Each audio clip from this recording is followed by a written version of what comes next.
Muito boa noite, bem-vindos nesse domingo ao programa Arconte, onde hoje nossos convidados, hoje falaremos basicamente sobre cultura no programa.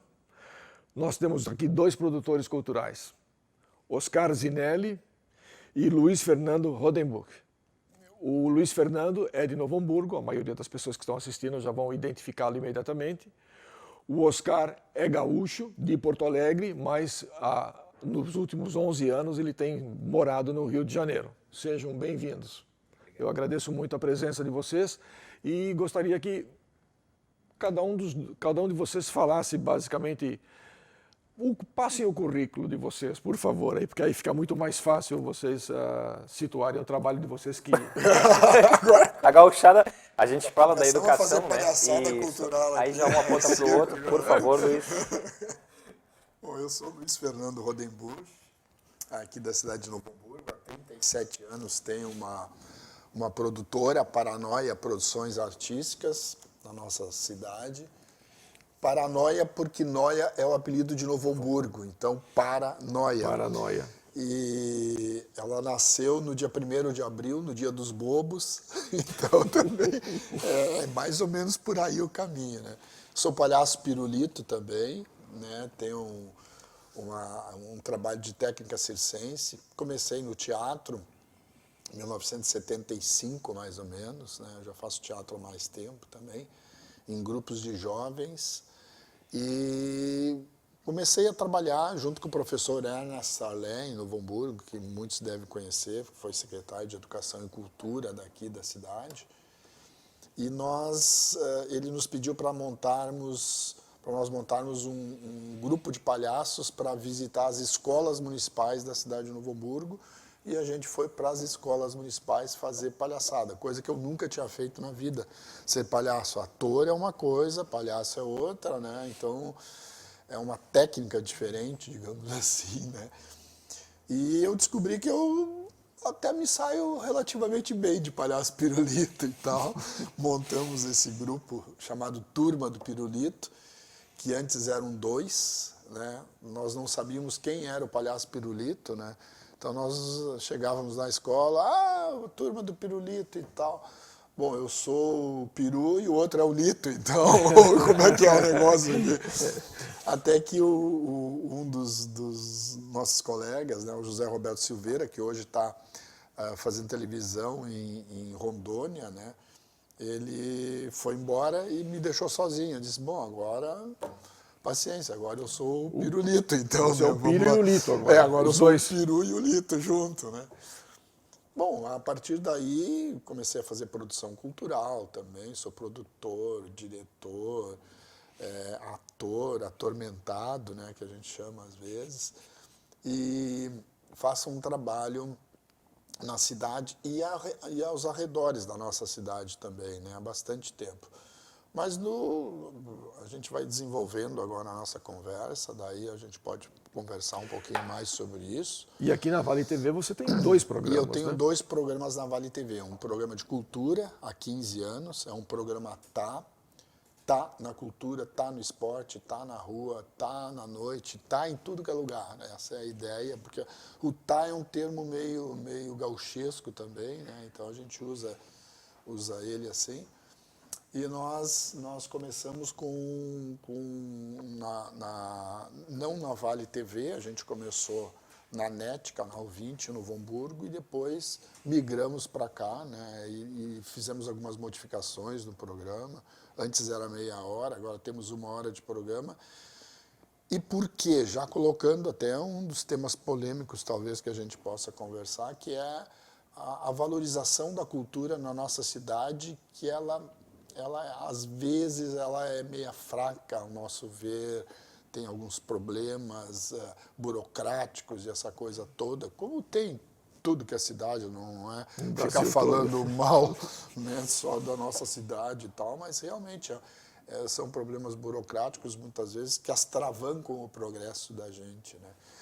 E esse programa, ele, por exemplo, a cidade, o jornal da cidade já não dá mais tanto valor à cultura. Então, a gente chama de programa a voz da cultura no Vale. Adotei esse lema.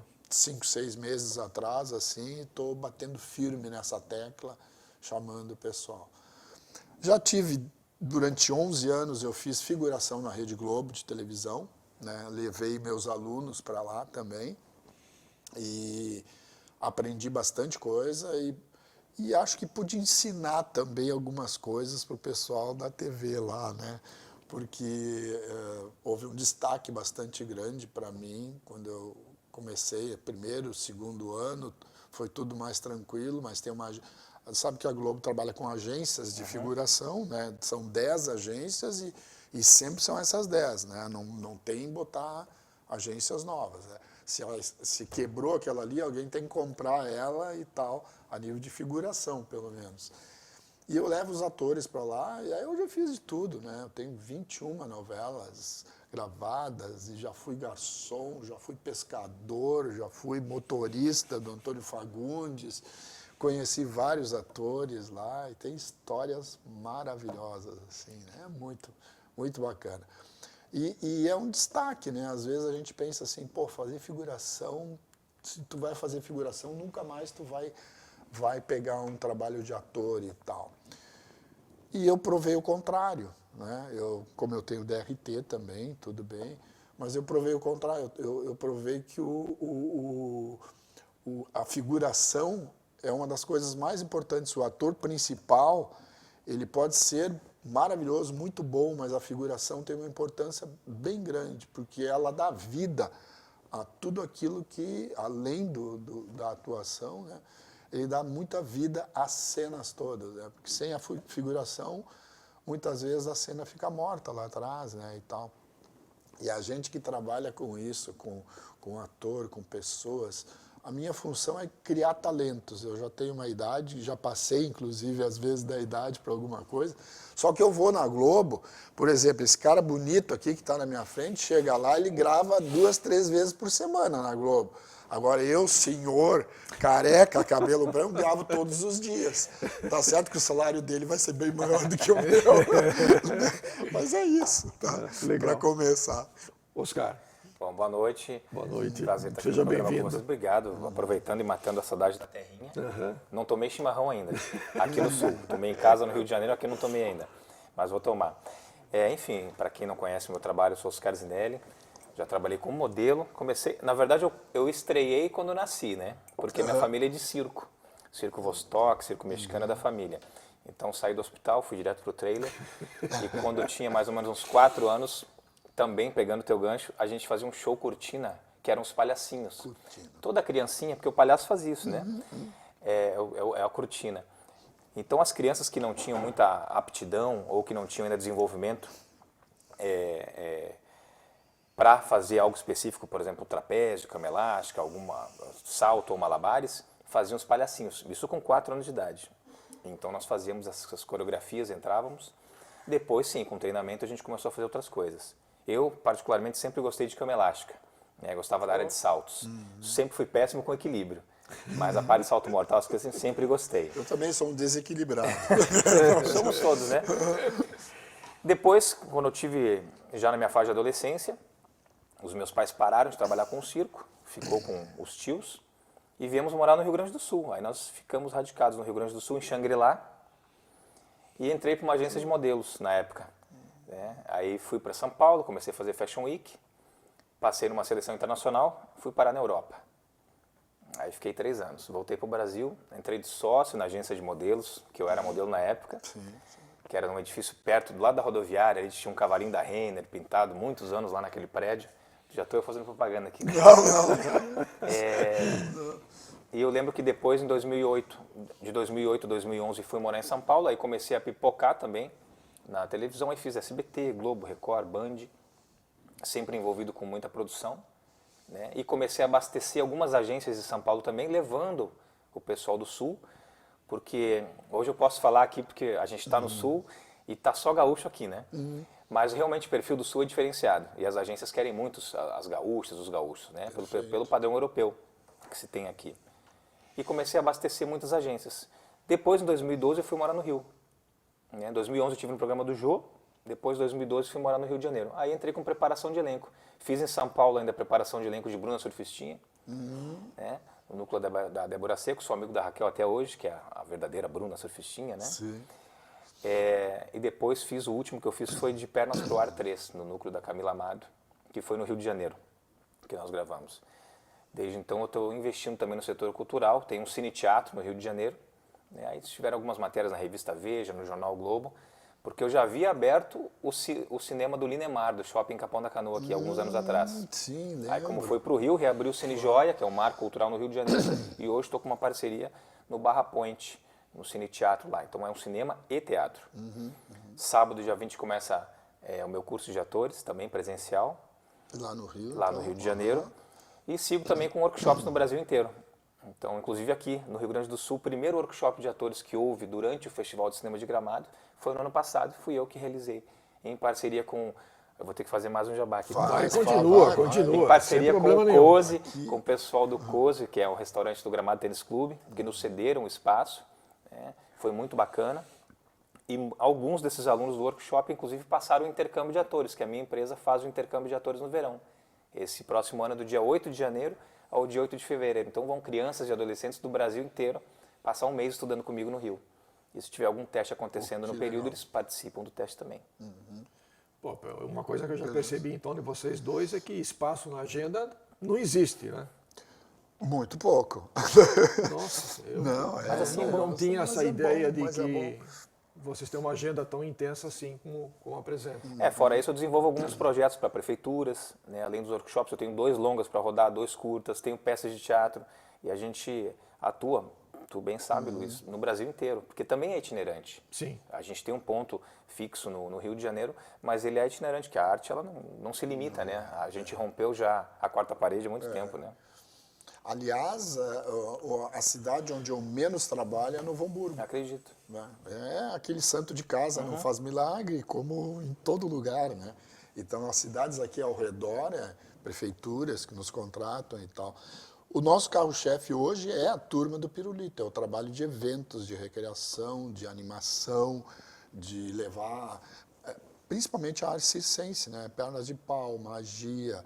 Eu tenho algumas pessoas que trabalham comigo nos shows e tal, e a gente produz, então, esse pessoal aqui ao nosso redor, criando talentos e também ajudando Essa era a minha pergunta. A Paranoia sempre se dedicou muito à formação de novos a atores. formação de novos atores. Nós temos uma escola de teatro em Novo Hamburgo e de TV e cinema, né? Até quero te levar para conhecer. Saindo daqui, nós podemos ir lá conhecer já o espaço também. É um espaço pequeno e tal, mas ele é bem aconchegante e ele tem uma formação, uma importância muito grande para nós.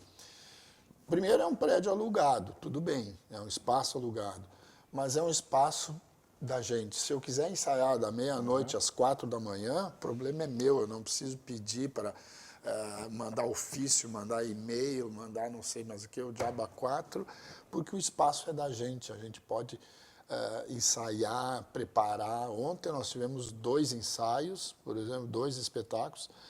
Já vou fazer uma propaganda então também. Continua, aqui. por favor. Fique à vontade. Nós somos pioneiros no Brasil em festival de esquetes teatrais. Olha que bacana. Só para ter uma noção. Nós temos esquetes, são peças de curta duração, para o público que não sabe, né? Até 25 minutos, nós determinamos por nós, há 27 anos atrás, vai acontecer a 27ª edição esse ano. E o Rio de Janeiro, 2 anos depois que nós criamos, apareceu o primeiro festival de esquetes teatrais no Rio de Janeiro, no Brasil. E depois disso surgiram outros aqui no Sul e tem no norte do país também alguma coisa assim. E nesse dia 7 agora de junho, de 7 de junho a 11 de junho, nós vamos ter o Festival de Esquetes Teatrais de Novo Hamburgo, onde já tivemos grupo de São Paulo, do Rio e tal. Esse ano e no ano passado, em função até dessa volta da pandemia, né, desse Covid desgraçado aí que nos pegou de pernas curtas, aí, de calças curtas e tal, nós tivemos uma baixa do número, mas normalmente era 30 esquetes se apresentando. É uma loucura, assim, são 4 esquetes por noite, normalmente. Então, e é rápido, das 8 até 10h30 da noite, das 20 até as 22h30, já existe todo um know-how da história, são 10 minutos para troca de cenário, já está tudo organizadinho, luz para todo mundo e tal. Então é bem interessante, é uma das coisas que a gente tem muito orgulho, digamos assim, né, de ter esse tipo de trabalho aqui. E a escola é uma formadora disso, né? E vários desses esquetes, de até 25 minutos, são experimentos também, né? Porque eles fazem, o público não gostou, tal, o pessoal abandona. Agora, se dá certo, o cara ganha o festival, não sei o quê, vários desses esquetes se tornaram espetáculos teatrais, de 1 hora, 1h20, 1h30, 55 minutos. Acabam usando como um termômetro, né? Acabam usando como termômetro. Então, olha como é importante isso, né? Os esquetes teatrais, né? Esquete não é só uma piadinha. É, né? exato. O pessoal, em falar em piada, o pessoal sempre fala assim, é fácil fazer rir, né?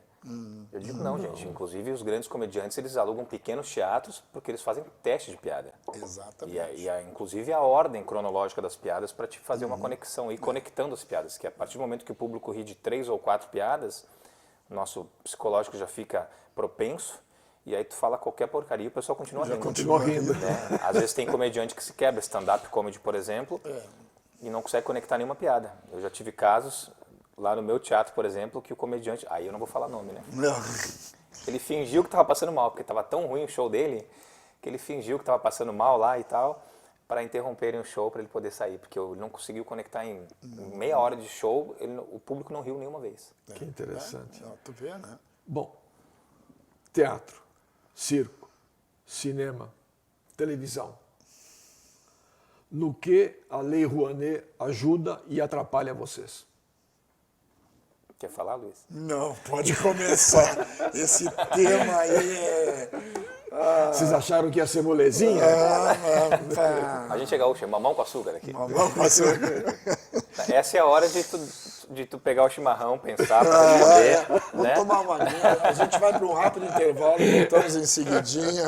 Não, na verdade, o que eu acho? Eu acho que a Lei Rouanet, como todas as outras, agora a gente foi brindado com o Paulo Gustavo, né? Com a Lei Paulo Gustavo, 3 bilhões e 800 milhões de reais investidos na cultura. E o que acontece? Ela sim é boa. O problema não está na lei. Nunca esteve na lei. O problema, e não é problema também, mas aí eu vou colocar assim como problema, tá, gente? Não é um problema, eu amo vocês que são os empresários, mas vocês são um problema, tá? É porque é o seguinte, nós desenvolvemos um projeto e nós temos lá o canetaço, como a gente fala no Rio Grande do Sul, né? O pessoal da Secretaria de Cultura do Estado do Rio de Janeiro, no meu caso, por exemplo, aprovou o meu projeto. Quando a minha captação, quando o meu setor comercial ele visita o empresário, e é uma coisa natural, a primeira pergunta do empresário qual é? Quem de famoso que está aí no filme? Esse é o problema. Esse é o nosso X da questão. Porque eu, por exemplo, como produtor cultural, eu quero também lançar atores novos, os new faces, como a gente chama. Então, quem é que vai investir aí no Joãozinho, na Mariazinha, no Robertinho? Né? Eles querem a Fernanda Montenegro. Aliás, Fernanda Montenegro, eu quero casar com você, Fernanda Montenegro. Tá? Vai apanhar hoje aqui. A Fernandona... tem que ser um trisal, porque eu já estou casado também. Então, o que acontece? É que a Fernandona é au concurso, né? Então, o que acontece? É óbvio que as pessoas, o empresário ele quer investir onde tem mais visibilidade do ponto de vista dele. Onde ele vai ter retorno. Então eu tenho que ter alguém mais famoso. Eu tenho que ter mais famoso. Então eles não pensam na obra, eles não pensam no recado que é dado. Eles estão pensando só na visibilidade, na questão toda estratégica de marketing. E eu compreendo, é claro. Mas aí fica aqui a questão do meu apelo, né, para que esses empresários observem um pouquinho mais a obra, observem mais a filosofia por trás de um roteiro, qual é o recado que está sendo dado, que assunto está sendo abordado, né? E ainda mais a gente que está vivendo uma era estupidamente, absurdamente de mimimi, Sim, né? sim. Aí, vocês ainda são 3 anos mais velhos que eu. Mas na minha época a gente resolvia coisa na porrada na hora da saída da escola, né? 3 anos mais velho? Quantos anos? Não, Eu? deixa quieto. Eu vou fazer 28 agora, o mês que vem. Eu, 31. Eu sou um pouco mais velho, então. Então, Né? Então, o que acontece? A gente resolvia tudo na porrada, na hora da saída ali, e depois, 2 dias depois, ainda com o olho roxo, a gente estava se beijando, se abraçando e tudo bem. Continuava a amizade. Né? E somos amigos até hoje. Então, só que tem o politicamente correto, que fica complicado, a gente não pode ter um posicionamento político, religioso, social, a gente não pode ter nada hoje em dia, que a gente vive uma cultura de cancelamento hoje muito forte. Sim. Então, eu não quero cancelar nada. As pessoas perguntam assim, Oscar, mas você se vê como o quê no meio artístico? Porque eu faço preparação de elenco, sou produtor. Primeira vez que um gaúcho é indicado, assim, recebe o Melhores do Ano, que aconteceu comigo no último ano, né? Recebi o Melhores do Ano como diretor de TV e cinema no Rio de Janeiro. Foi um evento fantástico no Copacabana Palace. Eu digo o seguinte para as pessoas, eu sou um porteiro. Eu estou aqui para abrir portas. Inclusive as minhas, né? Né? Então eu estou aqui para abrir portas para todo mundo, gente. Eu estou aqui porque nós todos somos descartáveis. Os atores, os diretores, os produtores, eu sou descartável. Então eu não posso ficar absorvendo informação para eu ser tirano e dominar quem não tem informação. Eu absorvo informação para passar informação. Porque a gente tem que levantar uma legião de empreendedores. Perfeito. De pessoas que saibam fazer, que não dependam de mim e que me queiram perto. E não que precisem de mim por perto. Eu acho que isso faz muita diferença quando a gente vai colocar na balança. As pessoas que me engolem porque precisam e porque me escolhem eu estar ali na produção. Porque quando me escolhem, a todo instante é uma família. Quando me engolem, quando não estou junto, falam mal de mim pelas costas. Né? E eu quero sempre ser algo bom para todo mundo. Então vamos lá, para complementar aqui, para não ficar falando muito também. A Lei Rouanet, ela é boa, ela atinge o pequeno produtor, o médio produtor, o grande produtor, sim. Mas a questão é os empresários se sensibilizarem e poderem investir. Não invistam toda a verba que vocês têm para o marketing, por exemplo, para pequenas produções, não tem problema. Mas separem uma porcentagem dessa verba que vocês dispõem para o marketing, para a cultura, para um pequeno produtor, para um pequeno projeto. E eu acho que interessante seria trabalhar de forma cooperativada. Em vez de a gente pensar numa empresa ou duas, vamos começar a trabalhar, vamos falar de Novo Hamburgo agora. É muito mais fácil levantar 300 mil reais com 20 empresas, cada uma entrando com 15 mil, do que tu sair daqui correndo para uma empresa grande e pedir 50, 60 pau aí para uma empresa. Que aí você não tem aquele grande nome. Exato.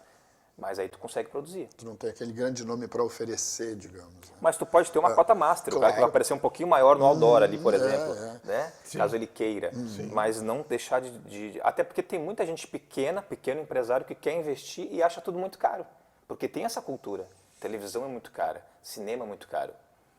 Antigamente, quando a gente filmava com Super 8 e era tudo com nitrato de prata, era muito caro. Era muito caro. Hoje em dia errou uma cena, deleta e volta a gravar de novo. Exatamente, celular, exatamente. A gente tem tudo hoje em dia. Tem gente fazendo filmes com celular. Sim, sim. Exatamente. Então é a questão toda assim, ó, Lei Rouanet é bacana, sim, funciona, mas é uma questão dos empresários serem mais sensíveis à captação e darem oportunidade para as pequenas produções. É isso. Eu concordo plenamente com isso, mas eu acho que tem mais uma camada da sociedade que pode nos ajudar muito também, que são os contadores. Aquelas pessoas que cuidam dos empresários, das contas dos empresários. E nesse aspecto, me parece, eu não vou usar uma palavra tão chula como covardes, mas eles têm medo, porque dá muito trabalho, é muito burocrático. Eu vou ficar 1 hora falando de burocracia aqui, que é o que astravanca o nosso progresso, realmente nos tranca muito. A Lei Rouanet, para os pequenos, ela não atinge porque é muito difícil de lidar com ela. Eu tenho que contratar pessoas, e isso é muito bom, porque nós damos mais trabalhos para outras pessoas também, né? Mas ela é burocrática demais. Tanto a lei, a Aldir Blanc, por exemplo, que apareceu há 2 anos e meio atrás, todas essas leis, a LIC, a Lei Estadual de Cultura, também tem os seus problemas nesse aspecto. Em vez de facilitar as coisas, muitas vezes dificultam para o pequeno.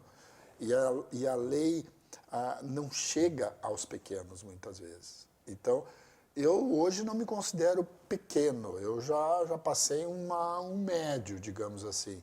Mas eu não estou grande e não vou chegar a ser grande. Eu sempre disse, não sei se tu concorda com isso, mas eu nunca vou enriquecer fazendo cultura. Isso eu já sei. Sabe que Se a minha mulher tivesse aqui, ela ia dizer que isso é uma crença limitante. Uma crença limitante, né? Mas é terrível isso, sabe? Porque a gente fica preso a esse tipo de pensamento, digamos assim, né? Mas também porque eu não sou o cara que, eu quero ganhar milhões, porque não sei o quê, papapá. Mas a gente precisa de reconhecimento. E o reconhecimento vem, muitas vezes, quando tu tem dinheiro. Quando tu não tem dinheiro, é o teu talento, meu. Se tu não tiver talento, tu não está num programa aqui junto com o Wilson hoje, nem eu. Então, nós temos que estar preparados para tudo que vier. Os contadores são muito importantes. Eu vejo eles como um elo de ligação entre nós e os empresários. Porque o empresário, muitas vezes, ele não tem conhecimento de onde, eu quero investir, até tenho como investir, mas como é que eu faço? O teu contador pode te falar direitinho isso. Aí o contador, mas tu vê, é muito burocrático, é muito difícil, eu tenho que fazer isso, é mais uma coisa para mim fazer e tal. Eu tenho esse pensamento assim muito. Eu preciso fazer um rápido intervalo. O azar é teu, nós queríamos continuar falando. Não, mas pode ter certeza que nós voltaremos a falar sobre a Lei Rouanet na volta do intervalo. Já voltamos em breve.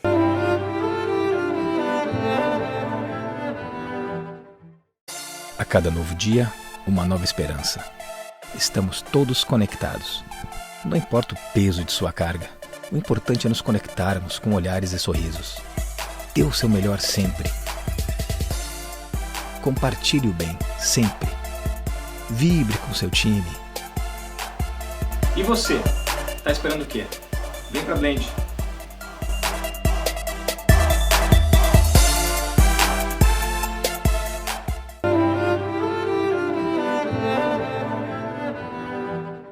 Olá, estamos de volta com o programa Arconte, tendo como convidados hoje Oscar Zinelli e Luiz Fernando Rodenbusch.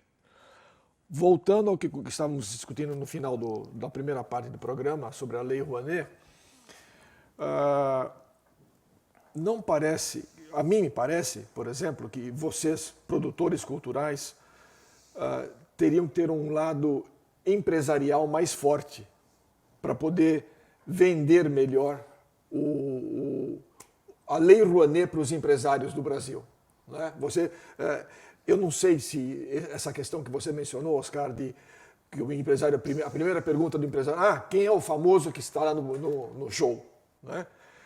Não sei se isso é um erro de origem, que já de imediato os empresários pensaram isso automaticamente, ou alguém no início começou a vender esse tipo de ideia. Né? Mas até aí, independente disso, não teria que ter uma parte mais empresarial de vocês que saberia vender o produto de uma maneira mais incisiva para os empresários, para mostrar para eles que o benefício que isso pode trazer para eles, ele não está se prejudicando em nada, ele está pegando uma parte do que ele pagaria de imposto de renda e aplicando na cultura, mas ao mesmo tempo isso pode dar um retorno para ele que o imposto de renda não dá. O imposto de renda não faz propaganda, o Zé das Couves é um excelente pagador, compre o produto do Zé das Couves. Né? Mas, ao contrário, vocês vão estar expondo o nome desse empresário. Ele está contribuindo para a cultura, e isso é uma marca, sem dúvida nenhuma. Será que vocês não teriam que ser mais vendedores? Oscar, qual é o melhor vendedor da tua empresa? O melhor vendedor é quem não vende, que sou eu. Né? É porque o artista não consegue vender, gente. Não dá para subiar e chupar cana, né? Porque o artista, além da questão do tempo e de todo o envolvimento que a gente tem com a parte artística, eu não vou dizer que não combina, porque a gente não pode se limitar. Mas não é do nosso nicho, da nossa natureza, de repente, negociar algo que a gente está fazendo por amor. É a concepção realmente de um filho, é uma técnica, é quase que uma adoração. Eu falo muito o pessoal adora falar no Stanislavski, né? E eu digo, gente, Stanislavski é moderno, tudo bem, que foi o primeiro que escreveu ali a fundo, mas eu quero que vocês entendam dos aborígenes australianos de 30 mil anos atrás, que dançavam para o deus do fogo, dançavam para a lua, aquela coisa toda. Aí não tinha Stanislavski, a arte vem de lá, e vem de antes ainda, né? Antes de sabermos o que é arte, era uma forma de expressão que não se sabia nem para quem era, mas se fazia. Então, nessa questão, quando o artista está no palco, está na frente da câmera, quem é Ator. Artista qualquer um é, né? Ator não. Então quem é ator faz com amor mesmo, faz com dedicação, existe uma imersão. As pessoas no curso de atores perguntam assim, diretor, como que a gente compõe uma personagem? Eu sempre acho bacana quando me perguntam isso, mas eu falo, essa é a segunda pergunta. Essa é a segunda, né? Por que pulou uma primeira? Pessoal, como assim a primeira? Eu digo, sim, a primeira é como que eu me esvazio de mim mesmo, né? Primeiro a gente tem que se esvaziar, para depois dar lugar para compor uma personagem. Então, como que eu vou deixar de acreditar que eu sou o Oscar Spinelli há 44 anos? Porque eu respiro assim, porque eu olho assim, porque eu caminho assim, porque eu me posiciono assim, eu gesticulo. Então, o primeiro passo é se esvaziar, para depois você colocar o que você precisa para aquela personagem, né?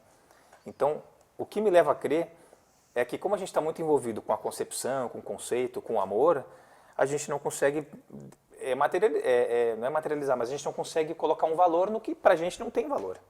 Aí sim, tem que abrir a mente e delegar. Não, pô, eu tenho aqui um setor comercial, então, meu vendedor.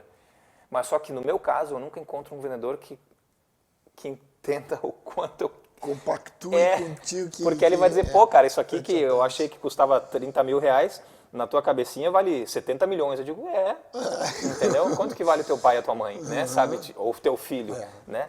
Então é mais ou menos por aí. Então a gente tem que delegar e deixar de querer centralizar as coisas, de repente, se portar mais como empresa. Eu acho que vai ser um caminho bom. Então, reformulando a minha pergunta, acrescentando, então talvez todos os grupos deveriam ter ou um gerente de vendas ou um gerente de projetos, que estaria encarregado de dar o pontapé inicial, de sair a campo para efetuar essa venda. E aí vocês vão lá só no dia da assinatura do contrato. Exatamente. Para dar um abraço. Esse é o cara que nós procuramos, ou a pessoa que a gente procura, né? Porque hoje, afinal de contas, as mulheres têm muito mais vendas do que os homens, né? Tem mais isso ainda. E isso é muito importante, como cresceu, como eu vejo hoje produtoras mulheres vendendo, né? E isso nos facilitaria muito a vida, realmente. Daí tu pode deixar alguém bater o escanteio e tu ir lá e cabecear, porque a gente sabe cabecear. Porque eu não sei se aqui no Brasil existe a figura do agente, como existe nos Estados Unidos, por exemplo. Porque o agente é o cara que vai correr atrás do projeto por você. Vocês têm essa figura aqui também ou não? Tem o agente que rouba, tem o agente que te engana, tem o agente que tu não pode confiar, que tu confia durante um tempo, que cresce o olho, mas tem alguns bons também, né? Eu acho que tem. O problema é achar, tipo... Eu acho que a gente escorrega muito, por exemplo, entre ser agente e ser empresário. Eu acho que é uma faca de dois gumes, né? E o limite, ele é muito sutil, é muito tênue, exatamente. Por quê? Porque o agente é o cara que liga, que agenda e pronto, acabou. O empresário não, é o cara que se envolve, é a tua família. O empresário é o cara que te liga 3 da manhã para saber o que tu está com dor de barriga. Ele cuida de ti. Exatamente. Se tu tiver... acho que no caso o agente, então, seria o empresário. Exatamente. Né? O agente seria o lado frio do empresário, né? O lado frio, o seu não emocional. E o empresário é a tua babá, que quer que tu dê certo. É a tua mãe, teu pai que te incentivam sempre, que abre a garagem para te ensaiar a tua banda de rock, né? Mas realmente difícil. Em relação às mulheres, eu concordo, que eu acho que a mulher é muito mais, ela é mais técnica, eu acho que é mais fria, o homem é mais direto, mas a gente tem mais jogo de cintura para gambiarra, e a gente vive em gambiarra o tempo todo. Mulher não aceita gambiarra, né? Quando tem toque, então, Deus o livre. Né?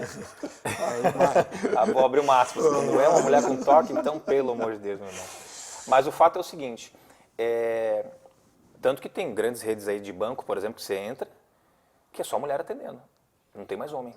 Né? Tem um banco grande, um multinacional, que é só mulher. Então, acho que sim, serve. E a mulher também, ela tem um apelo emocional maior. Não sei se o homem se sente mais protegido. Haja visto, por exemplo, vou dar um exemplo aqui rápido. A gente vai cancelar uma linha de telefone, né, celular. A gente chega lá, eles não põem a feia para te atender. Eles põem a bonitona com o macacão todo colado.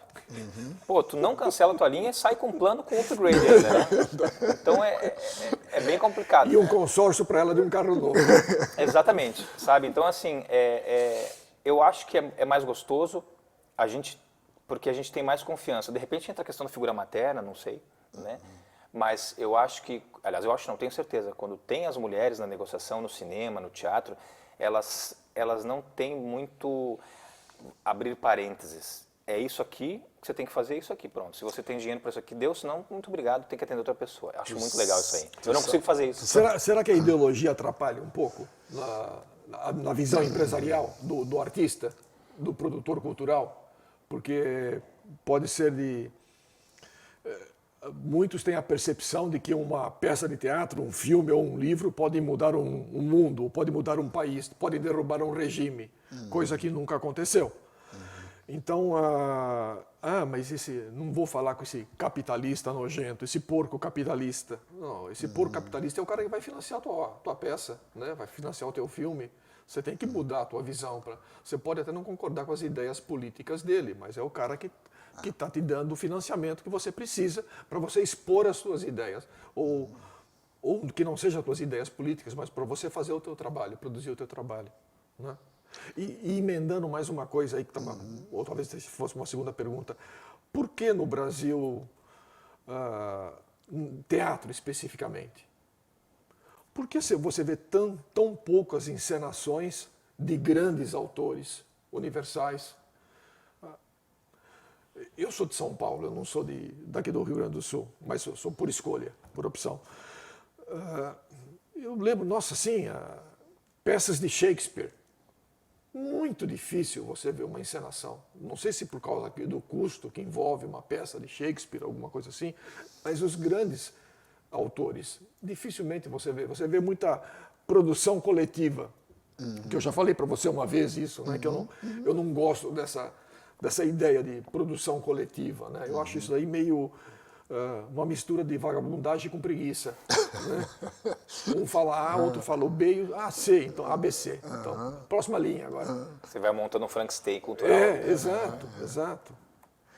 Mas se eu puder falar, por favor. Eu acho que tem valorização, tem caminhos para tudo. Então tem a questão de produção coletiva, que é muito legal, eu até gosto, discordo um pouquinho, né? Funciona, mas o dinheiro, realmente, a verba, atrapalha para grandes montagens. Hoje, por exemplo, no Brasil, nós temos uma tendência, não sei se você vê isso lá em Rio e São Paulo, mas há uma tendência muito grande aos musicais. Os musicais começaram a ter uma valorização um pouco maior. Agora, você vê um musical, para te montar um musical, olha o valor a grana que tu precisa para fazer isso. Né? Então, e vamos lá, né? Olha, não é? São figurinos, são vários atores, são várias pessoas trabalhando, não é? Hoje, uma coletiva, por exemplo, tem um espetáculo, um sketch de teatro que nós montamos. Eu cheguei na frente das... O que nós vamos montar? 7 mulheres. O que eu vou montar com essas 7 mulheres, cara? Aí pesquisa, vê lá alguma coisa e tal. Vamos ver Shakespeare. Tem. O professor, às vezes tem o professor ali, né? Ou o diretor, porque quando tu tem alunos, né? Aí nós podíamos escrever os nossos próprios textos, né? Mas, bom... É um outro tipo de valorização. Sem dúvida. O que vocês querem escrever? Nós podíamos escrever sobre tudo. Cada uma dessas 7 mulheres escreve um tema. Por exemplo, a Maria prostituta. Maria, nasceu uma Maria. Então tá aí, ó. Hoje é dia de Marias. Tinha uma série na Globo, há tempos atrás, hoje é dia de Marias, uma coisa assim. Vamos fazer hoje é dia de Marias. Então, são 7 Marias, cada uma tem 3 a 4 textos. Em um dia, elas escreveram 30 textos. A Maria prostituta, a Maria romântica, a Maria não sei de quê, sabe? A Maria religiosa, a Maria... Todos os textos. Cara, ficou maravilhoso o trabalho delas. E eu, como diretor... fui fazer uma composição cênica de como enfiar isso num teatro, num palco. Então, uma desce lá de cima, pendurada, não sei o quê, a outra surge do chão, a outra vem numa cadeira, a outra está sentada em cima de uma caixa de som dentro do teatro. E a plateia, eu coloquei a plateia no palco. Foi uma surpresa, o pessoal todo... não é novidade, né? Mas para Novo Hamburgo, na terrinha da gente, aquela coisa assim, né? Então a plateia teve lá, veio, e nós colocamos eles no meio daquele pessoal todo ali, né? Essas meninas e tal. Veio um grupo no Festival de Esquetes de São Paulo, veio um grupo de São Paulo, do Sesc São Paulo, 3 cegos vieram apresentar. Olha que experiência maravilhosa também. Eles vieram, como é que vai funcionar isso? Os jurados, como é que vai ser isso com eles, né, se locomovendo? Então eles colocaram tapetes pelo chão, onde eles caminhavam, se situavam, onde está a mesinha, onde não sei o quê, o diretor comandando eles. Aí quando chegou na hora de assistir o espetáculo, eles trouxeram 150 vendas e vendaram a plateia. Olha que legal. A plateia vendada, quem quiser, não precisa. Claro. Você quer ter a nossa experiência de como nós, então você vai assistir o espetáculo com os olhos vendados. Cara, é coisa de chorar, assim, é coisa de emocionar e tal. Então essa criatividade, eu acho que ela é muito compensadora também. Eu gosto, vamos montar sim, vamos pegar textos lá da antiga Grécia, de não sei o quê, do que vier, mas se tu tiver a nossa criatividade, a nossa brasilidade também, brasilidade, cara, também é válido, também é bom. Eu quero só fazer um parênteses ali na lei ainda. Vamos fazer o seguinte, olha só, Antônio Fagundes, agora eu vou citar um nome, não é contra ele nada, Antônio Fagundes ganhou lá 5 milhões, 7 milhões para montar um espetáculo, lá no Rio e São Paulo e tal. Aí ele vem para se apresentar no Teatro Fevale, em Novo Hamburgo, e cobra R$300 o preço do ingresso. E lota. E lota. E daí eu vou cobrar R$20 o preço do ingresso, ou R$30, por um espetáculo da cidade de Novo Hamburgo e tal, e tu bota 150, 200, 300 pessoas. Então, esse favorecimento da lei, esse é para mim, é o mais complicado de todos. Porque é uma coisa difícil de vocês enfrentarem, né? É porque o problema é que a gente não... Eu fico sem poder de argumentação. De argumentação. Porque o empresário quer o resultado. Aliás, pegando o gancho, que já que a gente voltou na Rouanet rapidinho, eu quero mandar um beijo para todos os contadores do Brasil. Um beijo para todos os contadores do Brasil. Tá? Vocês são ó, tá? Vocês moram aqui no meu coração, todos os contadores. Pô, eu falei mal, agora ele me tirou da inspiração. Não, uma boa ideia. Mas assim, ainda sobre o financiamento, você tem a Lei Rouanet, e comparando com os americanos novamente, você vê isso, os americanos não têm a Lei Rouanet. O empresário vai atrás de possíveis financiadores, ele vende cotas e ele escuta, isso aqui é um investimento, né? Ele tenta convencer, lógico, o investidor. É uma peça boa, vai ter um retorno X, você vai ganhar tanto com isso. Se a peça ficar 1 ano na Broadway, ou ficar 2 anos ou 3 anos, você vai ganhar muito mais. Nós não temos isso aqui, né? Nós dependemos única e exclusivamente de financiamento público. Sim, eu acho que é o seguinte, o brasileiro tá com medo de investir e não ter retorno. Eu acho que isso não é por um governo A ou B ou C, eu falo historicamente desde a época da invasão de Portugal aqui. Todos. Nós estamos acostumados a ser saqueados, tá? É colônia de exploração. Os primeiros exploradores brasileiros foram os bandeirantes. Né? Então o que acontece? Então o que acontece? A questão toda é que eu acho que eu me colocando como empresário, a gente não quer investir em projeto, a gente quer investir em produto. Exato. Então, se eu sei que eu tenho cueca para vender, está aqui na minha mão, eu compro por R$6 e vendo por 20, por 30. Agora, se eu tenho um papel para desenhar lá, de repente, a cueca e alguém produzir, aí é outra coisa, porque eu vou ter que comprar maquinária, aquela coisa toda. Sim. Então, o empresário ele prefere investir no produto e não no projeto. Tá? E isso é um medo. Então, a gente não tem esse incentivo. Então, quando ele vai investir num projeto cultural que já está em andamento, aí vem a questão do rótulo. Então, eu prefiro ter lá uma celebridade que já é conhecida, porque, na verdade, o retorno financeiro o empresário não tem.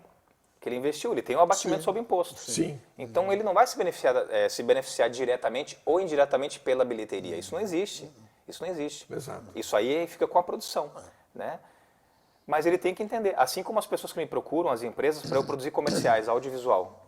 Eu produzo audiovisual também, né? Comerciais para empresas de 20, 30 segundos, enfim. Oscar, quanto que eu vou vender mais semana que vem na minha loja se eu gravar um comercial? Vou dizer... Resultado imediato. Vou dizer assim, não, provavelmente nada. Porque eu falo isso. Sim, Não vai vender nada. Agora, se tu quer um resultado imediato, bota um cara com perna de pau, um palhaço, um malabarista fazendo flare, cuspindo fogo lá na frente da calçada, vem, te arrasta aqui, te apresenta o produto. Exatamente. E isso sim, pode ser que funcione. O comercial de televisão ou audiovisual, ele serve para a tua marca ficar na mente da pessoa. É institucional. Exatamente. Um dia eu pensei em comer um sanduíche, aí tu vai lembrar do que tu viu na televisão. Então, pode ser que tua tendência seja consumir de quem gravou o comercial.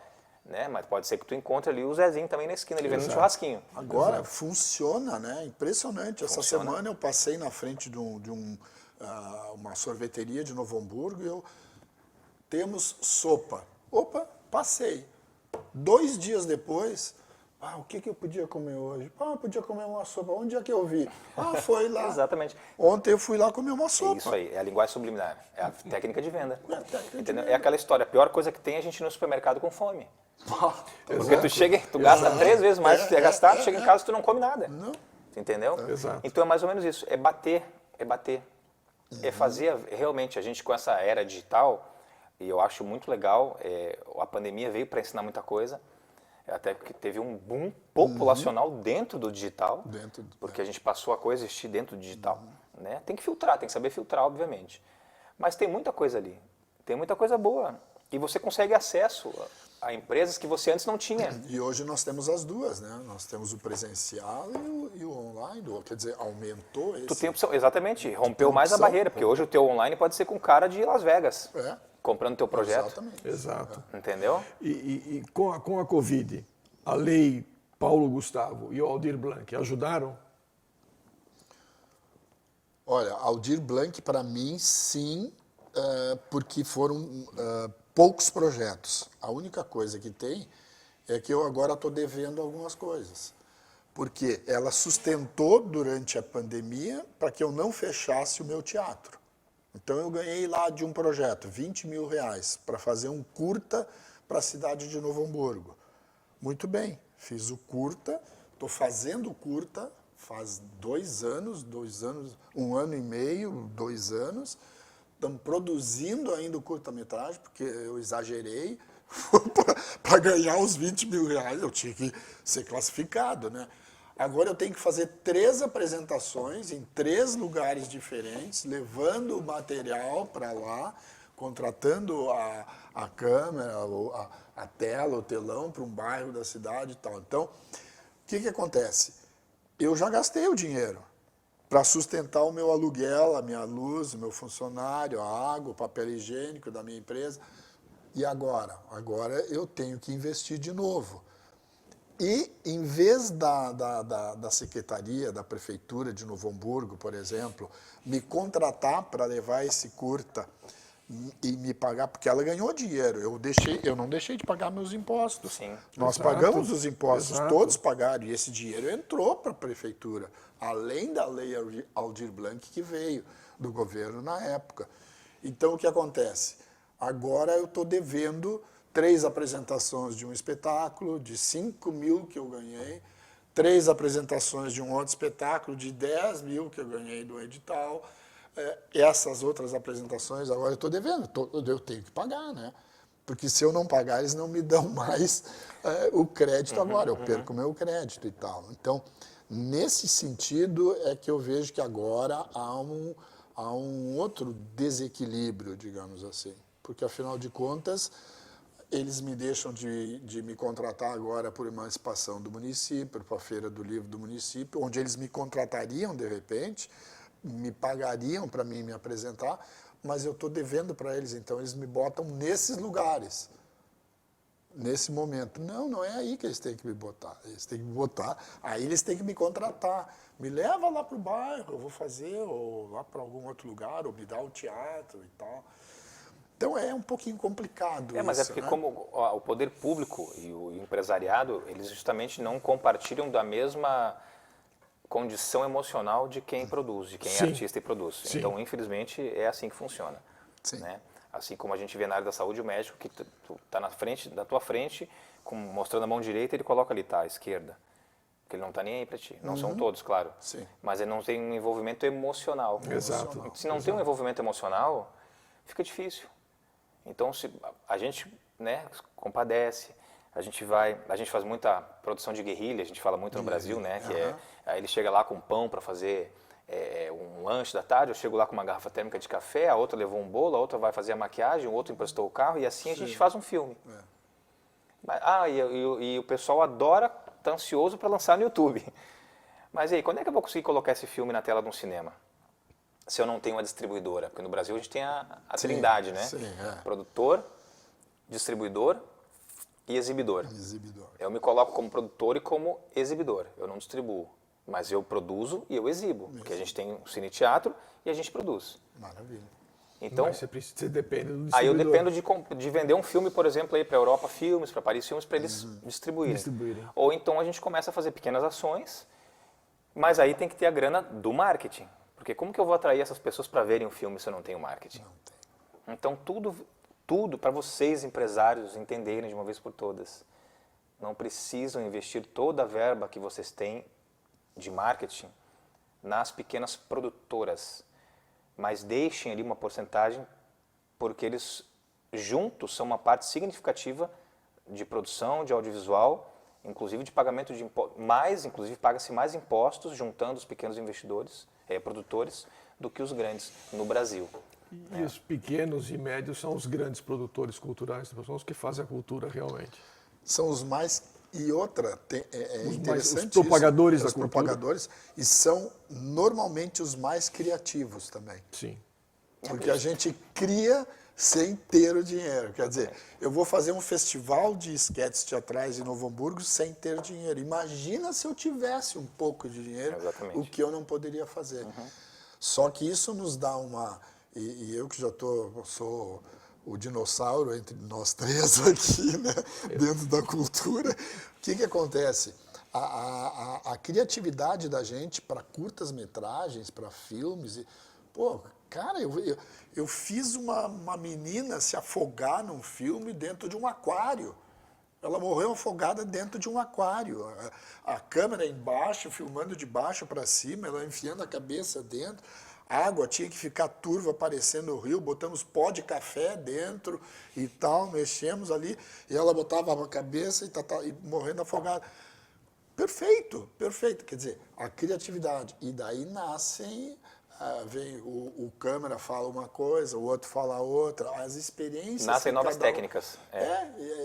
Eu acho isso a parte Isso mais... é evolução. Isso é evolução. Isso é evolução. Quer dizer, os caras às vezes precisam gastar milhões para fazer uma cena dessa, eu gastei um pó de café. Senhores, o papo estava muito bom, mas infelizmente nós somos limitados pelo tempo, que a Lei Rouanet não me ajuda em nada no tempo. Também não te ajuda. Ele continua a 60 minutos, ela não me ajuda a esticar esse tempo. Eu agradeço muito a presença de vocês e agora, por favor, as considerações finais de vocês dois. Eu quero deixar a seguinte ideia, assim, sabe? A gente falou sobre vários assuntos e tal, mas tem uma das coisas que para mim, pelo menos, essa questão de venda e a questão da observação. Os primeiros jogos, Oscar, da minha escola de teatro são de observação. Eu trabalho muito com isso. Eu acho que nós precisamos estar atentos e ensinar as outras pessoas, ajudar as outras pessoas a observar. No momento que tu sabe observar, tu começa a perceber as mudanças que a gente pode fazer. Então, os nossos trabalhos de laboratório teatral que a gente faz, os primeiros são observação. Vamos nos apresentar, por que tu está balançando o pezinho, porque o corpo fala. Exato. Né? E a gente trabalha em cima do nosso corpo fala, né? Então, eu gosto muito disso. Observem as pessoas, observem para te conhecer quem é o cara bom, quem é o ator bom. Vai no cinema, assiste um bom filme, vai no teatro, vá ao teatro, vá nos apoiar. Nós temos que formar a plateia novamente. Nós perdemos um pouco da plateia, principalmente quando a gente começou uma evolução, veio a Covid e deu aquela derrubada assim. Então, acho que nós precisamos criar essa formação de plateia. É muito importante. Criação de talentos, observação, criação de plateia, para não me estender muito. Não, isso aí, eu endosso tudo que você falou. Bom, quero agradecer mais uma vez a oportunidade, foi um prazer estar aqui com vocês. Tudo nosso. E um dos grandes segredos do sucesso das produções que nós temos é a comunicação, né? E aí já fica um gancho para mandar um abraço pro pessoal da Blend, né, de Novo Hamburgo, o Carlos, a Sandra, que são parceiros nossos, porque sem comunicação a gente não chega a lugar nenhum. E a Blend ó concura aí falando em comunicação. Quero mandar um beijo e um abraço pro pessoal do Fiorese, do Hotel em Gramado, que nos acolheu também nessa estada, porque a gente retorna ao Sul durante o Festival do Cinema de Gramado. Sim. Né?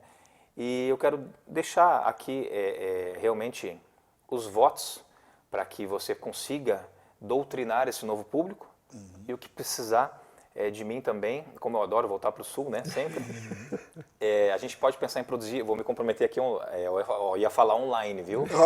Vou me comprometer aqui na TV, né? Que a gente pode pensar em alguma coisa, em algum projeto, quando eu falo coisa, é a coisa do jeito que a gente entende, né? De parceria. Até para fazer um eixo Rio Grande do Sul, Rio de Janeiro, de repente, com novos talentos. Que legal. Ótimo. Tá muito vendo? bom. É isso aí. Arconte gerando pontes. Gerando pontos. Então, novamente, eu agradeço a presença de vocês, foi muito bom, espero poder tê-los aqui novamente em um futuro próximo e desejo a todos um bom final de noite, um bom final de domingo e até o próximo Arconte. Boa noite.